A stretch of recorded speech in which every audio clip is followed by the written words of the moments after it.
L'arc-en-ciel était un symbole confirmant l'alliance que Dieu avait contractée avec Noé. Genèse 9, 13.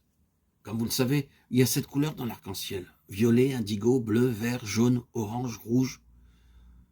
Dieu a conclu cette alliance avec l'humanité. La première avec Adam, bien qu'Adam ait failli et désobéi à Dieu. Dieu a cependant conclu une alliance avec lui, promettant que le Sauveur sortirait de la postérité de la femme. Genèse 3, verset 15. En vertu de l'alliance de Dieu avec Adam, notre Seigneur Jésus-Christ vint sur la terre.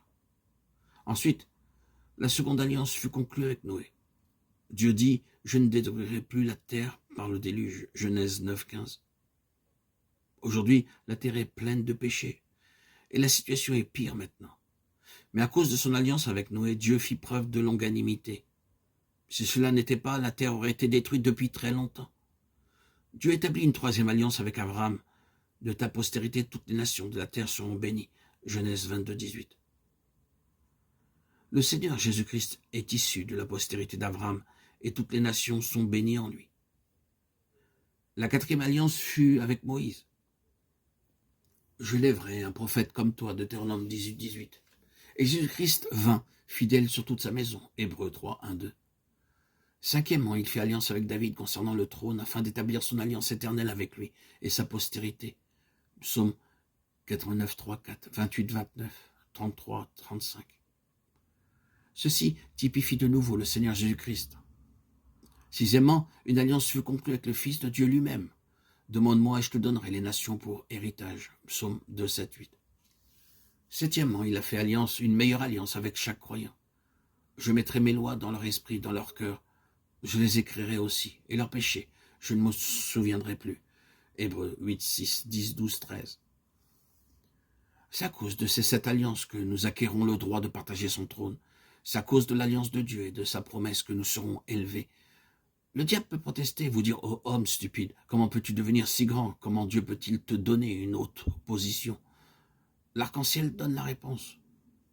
Nous parviendrons à la royauté en vertu de l'alliance d'amour, gardée par Dieu. Jean vit ensuite 7 lampes de feu brûlant devant le trône, les 7 esprits de Dieu. Il nous parle de l'œuvre parfaite du Saint-Esprit. Dans Romains, au chapitre 8, nous lisons les 7 aspects du Saint-Esprit.